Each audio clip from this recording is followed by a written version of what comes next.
ಮತ್ತೊಂದು ಕಡೆ ಉಪಮುಖ್ಯಮಂತ್ರಿ ಡಿ ಕೆ ಶಿವಕುಮಾರ್ ಕೂಡ ಈ ಬಗ್ಗೆ ಮಾತಾಡಿದ್ದಾರೆ.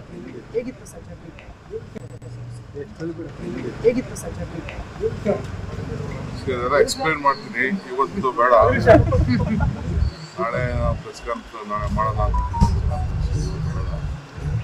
ಇವತ್ತು ಬರೀ ಶಾಸಕರು ಮಾತ್ರ, ನಮ್ಮ ಸೆಕ್ರೆಟರೀಸ್ ಯಾರು ಬೆಂಗಳೂರಿದ್ದಾರೆ, ಪಾರ್ಲಿಮೆಂಟ್ ಅವ್ರು ಮಾತ್ರ ನಾಳೆ ಆದ್ಮೇಲೆ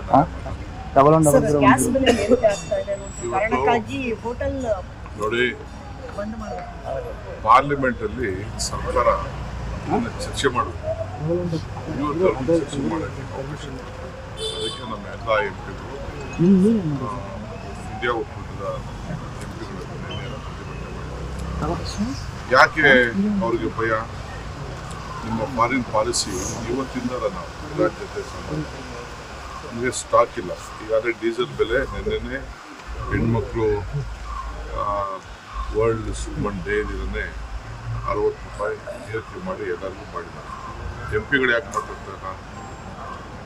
ಎಂಪಿಗಳು ಒಬ್ಬರು ಮಾತಾಡ್ತಾರೆ. ಈ ಗ್ಯಾಸ್ ಬೆಲೆದು, ಗ್ಯಾಸ್ ತೊಂದರೆಯಾಗಿರೋದು, ಈಗ ಎಲ್ಲ ಸ್ಟ್ರೈಕ್ ಮಾಡ್ತಾರಲ್ಲ, ಎಂಪಿಗಳ ಬಗ್ಗೆ ಮಾತಾಡಲಿ.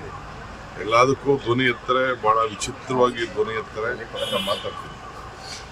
ಗೌಡ್ರು ಕೂಡ ಪಾಪ ಅವರು ಮೇಕೆದಾಟು ಎತ್ತಿ ನೋಡೋದು ಮಾತಾಡಿದ್ದಾರೆ. ನಾನು ಅವ್ರ ಪಾರ್ಟಿಯವ್ರಿಗೆ ಹೇಳಲಿಲ್ಲ, ಅಸೆಂಬ್ಲಿಯಲ್ಲಿ ಈ ವಿಚಾರನ ತೆಗಿದ್ವಿ, ಪಾರ್ಲಿಮೆಂಟಲ್ಲಿ ಮಾತಾಡ್ತೀನಿ.